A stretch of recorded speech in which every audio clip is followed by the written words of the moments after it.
Ia mâța, te rog, să ca mâța. Face ca mâța pe aici, așa acum.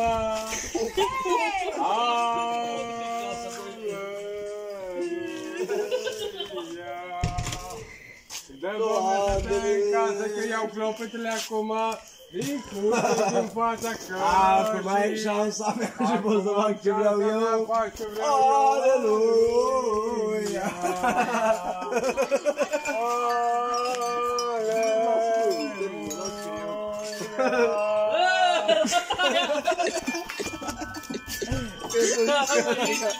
Dacă pleci în casă, ți-am făcut pe pauză. Lasă-mă să slujească un pic acum. Nu, asta nu. Un pic acum, o să fac o slujbă. Hai că-i dă un părinte acum. Nu, poate. Băi, măcar așa de o Las că iau ăștia cu papuși după mine. Ce-i fac acum? Aleluia! Pomenește-l, Doamne, cu coliva lui pomenește-l. Aleluia, lui nimeni aici. Amin. Ui parul ăsta că-i aleluia. N-am niciun clopă, mă la clopă. Ți-o lua cadenița? Zici să o aducă. Ce găsești aici? Găsești, nu, ia. Asta. Doamne, alege de Să-i sachează. spălat de Doamne, miluiește! Sfințească numele Tău, vie împărăția Ta, facă se vai Ta precum în cer, așa și pe pământ. Aleluia!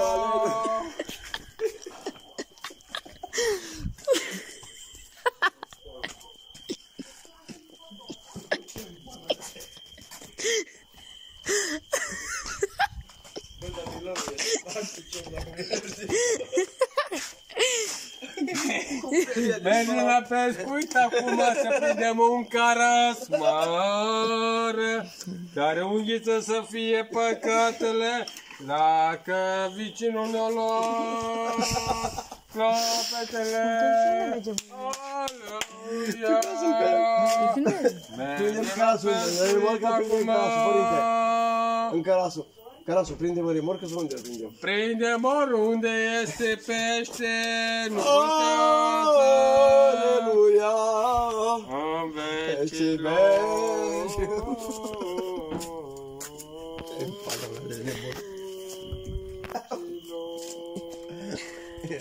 Eu scăzut tonul.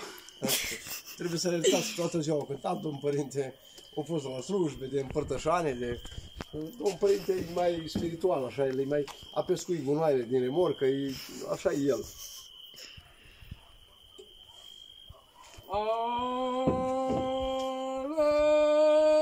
Aleluia! Doamne, miluiește și păzește! Cine ascultă Așa, ghezmuiește, părinte, ghezmuiește. Cu apa pe geam acum, cine are geamul deschis, care ascultă la ora asta la geam, aleluia! Vă dau cu apă pe Sfințită, voi, apă sfințită, părinte. Diavolul pe voi, să mergeți cu pace înainte. Doamne, miluiește! Hai, părinte, prindem pește. Prindem acum pește, un somn de mare, ori un somn de masă. S-au furat așa candelele, tot aici. Aleluia! Vezi ce înseamnă românul? Bă, părinte!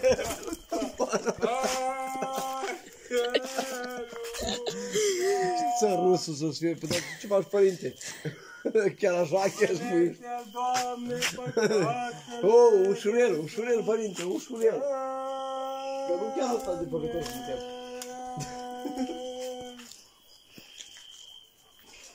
S-au furat ăștia tot. Vom fura toate clopetele după... Știi cum te-ai apucat de pescuit? Opa! Ai văzut ce te-a trădat primarul? Am văzut pe domnul primar ce m-a făcut. Aleluia. Acum ori dai la pescuit, ori strângi undița. Ce faci? A? O mulți popa asta. Bă, Popu, ce faci? Strângi sau dai la pescuit acum? Opa, acum strânțește mușchițele. Hai mă, părinte, ce... Aia gâți multe, ați aflat așa, cadelniță, ați aflat tot. Du-te în cereale, așa. Ui, da, ui. Așa. Aleluia! Hai că Sfânta Bere să trăiască și țigările să putrezească. Aleluia! Hai că eu... Bere să fie cât de multă. Bere cât de multă, văziți, părinte. Aleluia! Doamne ajută! Copacul cu bani, nu-l sfințești. Copacul cu bani. Mă pun în genunchi, părinte, gata să rămână.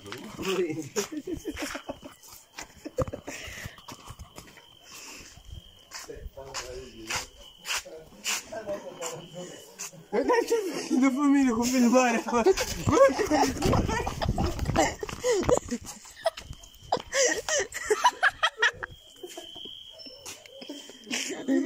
Ce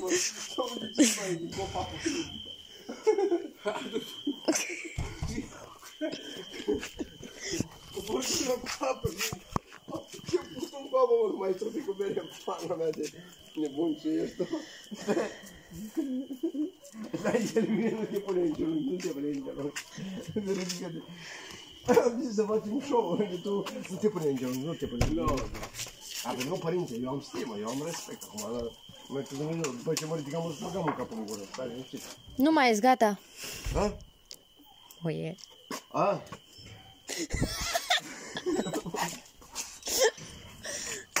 Ai văzut ce am Dar sunat? îmi place era. Nu, dar ai văzut ce am sunat, nu? Da. Îmi Uite, place gunoaie era. strânse de pe bază. Dar îmi place era Noi doza aia. Da, știu, eu părinte, că ești șarlatan toată viața ta ai scris șarlatan. Popă, mincinoș ești. Tu și primarul. Mă mincinoș ăsta aici. Păi, răpunde-te, uite, dacă popă e simțit. Haideți în casă. Păi, și noi unde suntem? Nu suntem acasă. În casă. Nu vrem în casă, că noi ne irită ca așa. Acum au zis că e săptănel, așa au zis, părinte. Deci prima pare că aici berea e legea Domnului. E în casă, e săptănel, în casă nu trebuie să intri, că vine la cu corință și te împinge de la piață. Bă, doamne, făcut un părinte, o țigară, ce serviți? În Tarragona, nu fumez ca pe fumul. Cu bun, eu vă spun, eu fumez de lemn, popa fumează chem. La bună, vai. Popa și primarul. Na, eu Și pescarul. Da, eu da, pescarul fumează cu lemn. O ușurel, părinte, că sunt părințe. Domnișoare, cât am filmat aici și ia luați-o 500 de euro. Hai, luați acolo. Ia, uite cât bani are. Vezi? Popa, ne simțiți, fură și harește tot. Popa fumează Kent și săracul fumează lemn, săracul, la 20 de lei, popa fumează la 40 de lei. Atâta bă mai am. Atâta. 50, 250. Nu ți mai muri mulți înainte. Ia vine, mă duc să... Știu cu tot, știu. Mă duc am pe.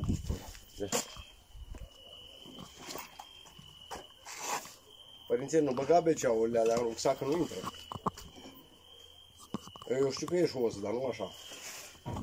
Nu fără atât acum așa. Foarte la ce?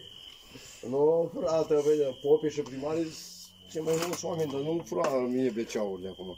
Nu, eu am vrut să-mi ajut doza aia de bere. 4, 6, 7, 9. 8! Ai greșit numărătoarea, 8. Hai, Popo, hai! Doamne miluiește! O dau cu un zantat de Popo. Numai la ciordere se gândește. Cred că mă jură mătușa acum de... Ha? Ba, mă jură. Iată, eu știu ce. Și s-a luat iară pe rutele. Bă, sunt concediu. Acum. Mâine unde mergem? Mâine? Da. Mâine trebuie să termin fosa. Așa? Filinele trebuie de terminat de zugrăvit. Da. Și nu băiară. La Timiș acum. Dacă conduce tatăl, Pe da, că la Pogonici. dar păcăliți. Eu îl păcălesc, dar la pocălin și am băut, am înghițit apă și îmi doare burta. Eu nu mă duc la... Dacă am băut, nu, să eu... Nu. Vedem dacă... Dacă îl păcălești pe tatăl, mergem cum și el trebuie să-și aducă balasul, încărcăm de marca. Uite că te... Vezi că-i domn părinte aici. Vezi cum te prezinți că domn părinte e cam periculos un pic, așa e mai... Da, Mai blesteme. agresiv, îți dă blesteme de te caci pe tine. Trebuie să ai grijă cu domn părinte, că domn părinte... Din... Uite, a venit domn părinte. Apasi tu pe YouTube, tu și... Resara! Vai, ce m-am speriat. A venit domn părinte. Să rămână, părinte, să rămână. Rămână! Ce faceți? Pe cine păcăli? Nu, Pe cineva. Pe care? noi nu vorbim părinte, noi nu vorbim copii cu... Cum nu vorbim? Nu, i-am zis că vine domn părinte să avem atenție, că nu merge așa. Că noi nimeni aici, așa, unii sunt oameni, unii sunt la... Suntem la biserică acum, în fața bisericii, unii sunt oameni. Care biserică părinte, suntem în fața unui nemor. Ce nemor, că asta e nemorca ta, n-am eu treabă cu nemor, eu sunt în fața bisericii acum. Eu sunt la biserică, în fața ușii la biserică. Părinte, cred că e mâncat de pe jos. Domnul, n-am mâncat de pe jos, cum să mânc eu de pe jos?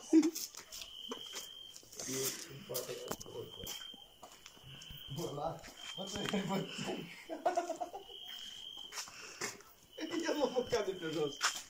În fața bisericii este cu 7000 de placoane. Cristina, auzi, domn părinte, în fața bisericii, auzi. Hai, părinte. Da, soția dumneavoastră nu e aici, afară e în casă. Au plecat acasă. Părinte, îmi cer scuze, dumneavoastră am văzut, asta e... Dar cu ce, de ce ai venit cu nemorca la biserică? Să vă arăt că am strâns niște gunoaie pe marginea unei ape, care noi nu le-am făcut gunoaiele astea, acum le facem și toate nemorcele le adurăm, dar noi n-am făcut lucrurile astea, am venit să vă arăt că se strâng gunoaie acolo și noi normal să mâncăm gunoaie. De unde petrecem și ce facem, trebuie să strângem toate gunoaiele. Mi se pare normal, părinte, sau nu? Nu este normal. Să aruncăm gunoaiele, nu este normal. Nu este. Păi, vezi, părinte. Dacă vrei să fie curat, Nu unde curat, e este vorba de locul natură, de viața noastră, de lumea noastră, de tot ce există în conjurul nostru. Da. Să mergem, să petrecem, dar unde am mers? Pisica asta, tot de la... De unde ai strâns gunoaiele, domnul Marius? Păi pisica nu-i de acolo, dar ea face ceva natural. Dacă face caca, să mă ierte Dumnezeu, nu să strânge gunoaiele astea. Nu. De unde ai dus o pisica? Eu nu mă duc nicio pisică. Părintele, cred că umbli cu cioaca mică. Vezi că eu te prânz la preoteasă, te-am învățat. Încă nu sunt însurat. Deci când ai să fii tot te părâți.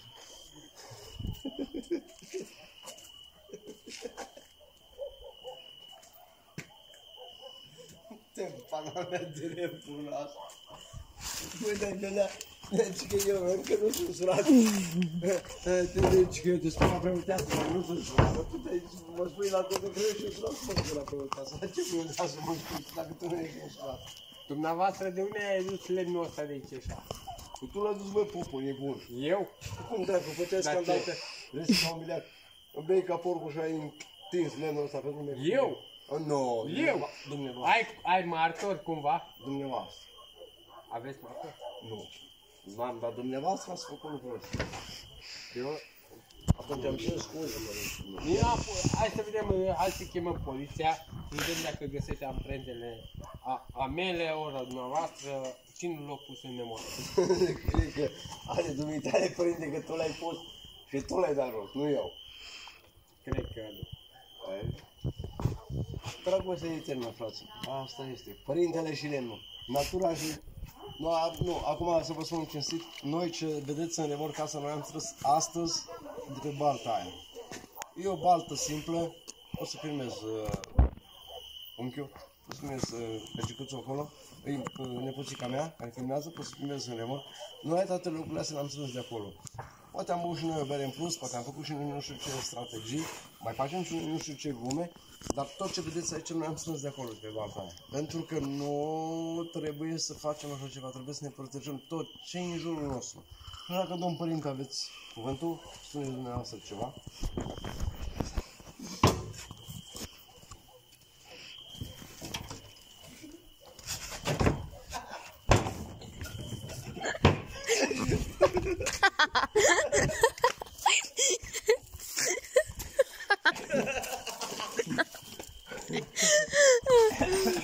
Nu, acum pe bune, asta ce facem noi, Da, chestie de este joacă, corect, este dar corect, ce e aici am strâns da, noi.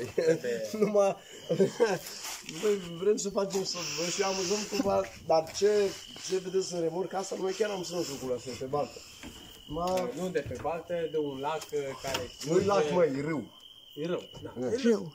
Tot lac. Râul Pogonici și Tot, ce am strâns da, noi de da, acolo, da. ce am găsit noi de acolo, am aruncat tot în remorcă. Nu e normal să mergem undeva să facem strategii din astea fenomenale care domn părinte nu e de acord cu lucrul ăsta. El protejează natura, dar nu cu chiștor, cu de carcă așa cu chiștorul. Bine, Și eu de altfel, dar e domn părinte, na. bine, până acum...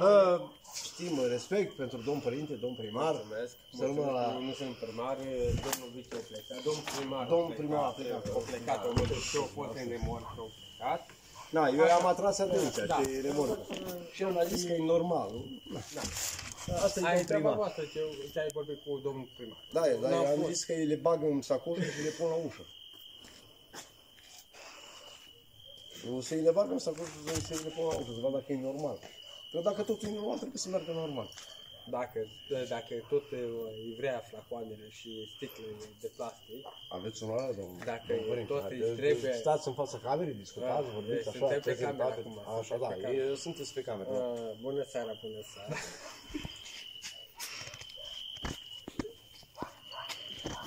Dracu de nebun, ce ești tot căpit?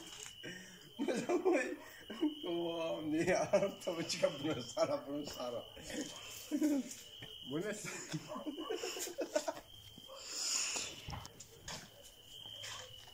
Bă, dar ticănit ești, bă, tată. Imagina oamenii acolo.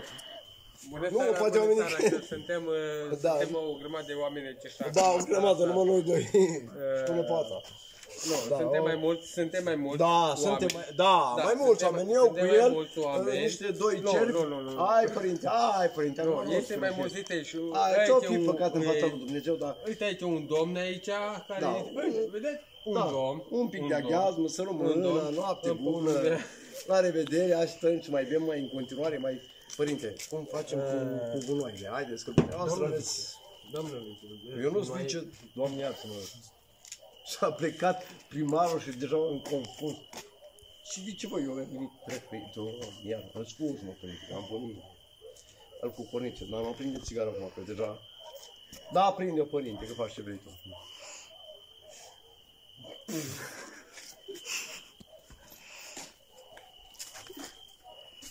Te pana mea de nebun, că nici ești.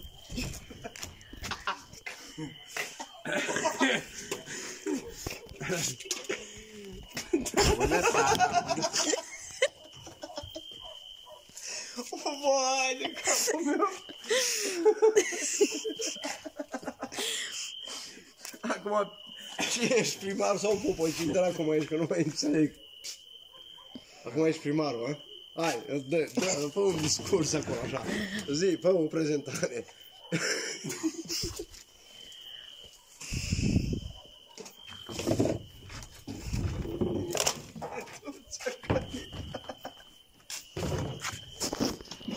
Nu, că e dilou, nu. Ia, nu, trebuie fără șapcă, așa serios, cum ai venit, că e spectacol, cum ai venit. Fără șapcă, că-i pelea ce ai făcut acum. Dacă îți pui ochelari și da, stai așa cum ai stat, așa, prezentabil, parcă zici că ești Băsescu, să-mi trag gura dacă nu ești Băsescu. Ia, zi, fă o prezentare așa, zi ce se întâmplă în Comuna Nischi, domnul primar. Bună seara, am venit, sunt domnul primar și Al Comuna Comunei Nischidor așa. este foarte Frumoasă, amenajată. este frumoasă, una și a doua oară Pogoniciul e foarte rău, că toți alcooliștii bea la Pogonici Și se neacă ca nebunii. așa, Așa. și Eu vă aruncă susțin o primar, grămadă eu. de sticle și Da, nesimțiți. oameni de mulți. ajutor nu Nu mai avem. este, nu mai este și trebuie să mergem noi primarii și Să vice culegem, și da. Bună seara, mă Gunoaiele. scuzați, eu sunt vicele primar. scuzați-mă. Prezint pe domnul primar aici. Purtătorul de cuvânt, domnul primar are dreptate. Tot ce se întâmplă aici, îi catastrofal. Dau cuvântul, domnul primar. Mai departe să fie de acum încolo, să fie tot timpul curat la Pogonici, când merge copiii la Pogonici, să facă baie, să nu fie mizere pe la băi, că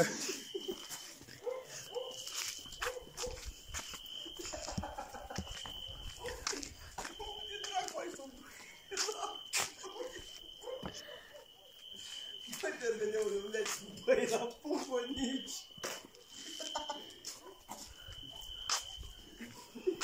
Băi, la Pogonici! Băi, la Pogonici!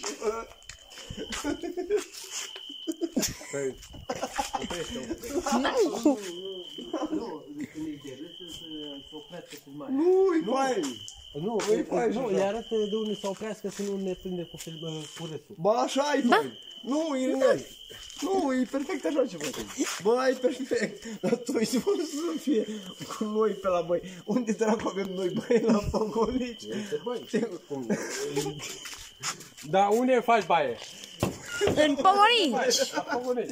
Te încurci de prima ras și ești... A cui s astea? Ai pus gresie, faianță tot acolo?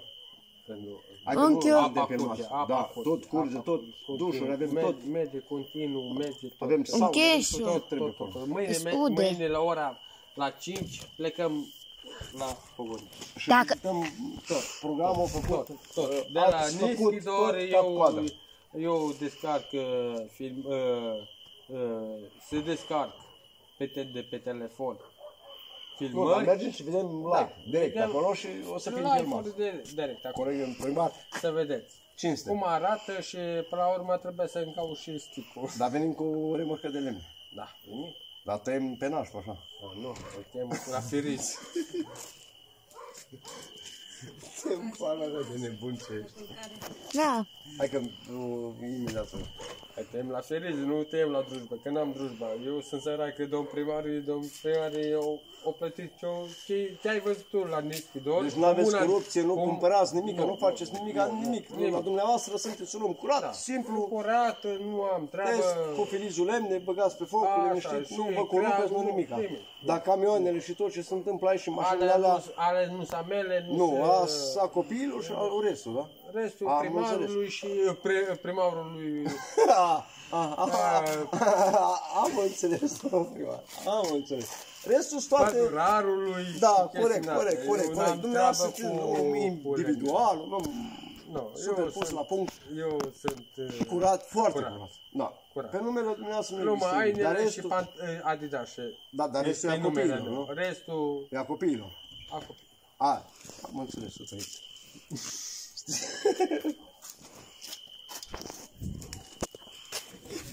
Pana mea, telefon și... Băi, mă apucă nebunul de cum nebunul ăsta. Am crezut. Zic că el e curat. O zis că l-a făcut, l-a amenajat la Pogonici dușuri. Băi, Mâine sară la ora 5, mergem la Dar Pogonici să vedem dacă... Nici ochelarii, că așa nu te cunoaște ăștia ca primar. Dacă nu-ți pui ochelarii, nu te cunoaște ca primar. Și naiba. Despre ce vorbim aici? Da, ochelari este de soare, este ochelari de Sunt de vedere. soare, domnul primar, vă corectez acum, îmi pare rău, dar nu, aveți emoții și... Dar bune, oameni buni, pentru seara asta a fost perfect.